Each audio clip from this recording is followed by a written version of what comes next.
Welcome to this explainer. Today, we are focusing entirely on ACIM Lesson 67. We're going to unpack a beautifully profound daily practice for finding inner peace. If you've been looking for a structured way to just kind of quiet your mind and reconnect with your core, well, you are in the exact right place. We're going to break down the source text step by step so you can apply this directly to your life today. Okay, let's dive right into the exact lesson for today, which is, love created me like itself. I want you to just take a second to let that sentence sink in. Love created me like itself. The text we're analyzing today hinges entirely on this one single idea. It's the anchor for the whole shebang. It's short, it's simple, but as you'll see, it carries immense weight when it comes to shifting how we view our entire existence. Moving on to part 1, redefining your true self and discovering the light of the world. So the text states very directly that today's idea isn't just a nice, comforting thought. No, it says this is a complete and accurate statement of what you are. Think about the magnitude of that for a second. Because love created you like itself, this is the very reason you are the light of the world. It's why God appointed you as the world's savior, and why others look to you for salvation. They are saved by what you inherently are. It's a radical redefinition of your true self. We're stripping away all that smallness we usually associate with our identities and replacing it with something infinitely larger. So the crucial point here is understanding the contrast happening in our minds. On one side, we have the ego. The text points out that our minds are constantly preoccupied with false self-images. The ego is that tiny solitary voice feeding you distracting thoughts, constantly telling you you're limited. We absolutely have to actively strip away those false self-images. Why? Because on the other side, we have the voice for God. This voice is replacing everything the ego tells you with the simple, unchanging reality of what you actually are. It reminds you of your true self, reinforcing that you were created by love like itself. Recognizing this battle between that tiny solitary voice and the voice of ultimate truth is really step 1. Which brings us to part 2, the longer practice period and reaching the truth. Let's see how this builds into an actual routine. The text prescribes what it calls a longer practice period. This is where we shift into a calm, focused mindset. The goal here is to make every effort today to reach this truth about yourself and to fully realize, even if just for a single moment, that it is the absolute truth. It's about carving out a dedicated space to let this reality overwrite the ego's noise. During this longer period, you don't just repeat the main phrase, you actually expand on it. You begin by repeating the core truth, and then you spend a few minutes adding relevant thoughts. The text gives us some great examples. Holiness created me whole. Kindness created me kind.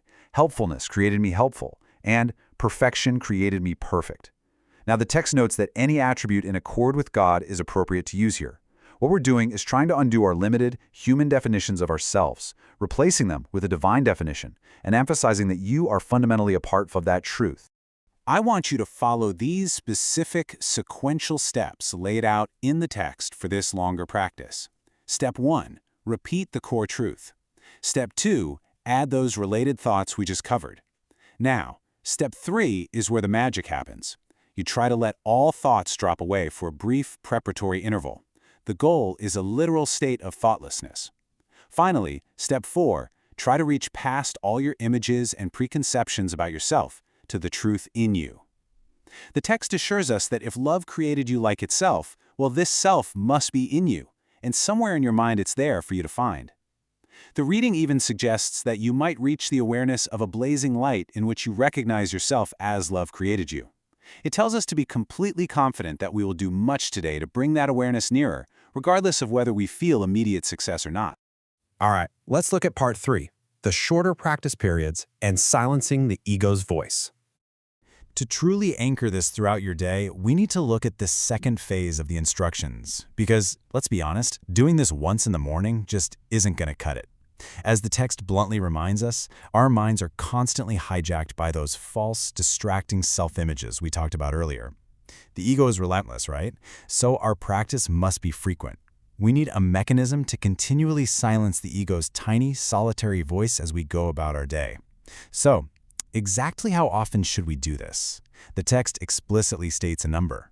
You need to remind yourself of this truth 4 or 5 times an hour, perhaps even more. Just let that number sink in for a second. 4 to 5 times every single hour, it would be absolutely beneficial to remind yourself that love created you like itself. Literally, every 15 minutes or so, you are actively pausing to replace the madness of the ego with the simple truth of what you are. It's about building a relentless cadence in your own mind, ensuring you hear the truth about yourself as frequently as humanly possible. To wrap up this explainer, I want to leave you with a quick summary. Keep this core statement at the very front of your mind today. Love created me like itself. Remember your 2 specific practice goals derived directly from the text. Set aside that longer period to reach past your thoughts to that blazing light of truth, and then maintain the shorter practice by reminding yourself of this 4 to 5 times an hour. So I want to leave you with a provocative thought. What would genuinely shift in your life today if you truly believed, without a shadow of a doubt, that you were created by love exactly like love? If you found this breakdown helpful for your learning and practice today, please do hit that like button and subscribe for more explainers. Thanks so much for joining me, and enjoy your practice today.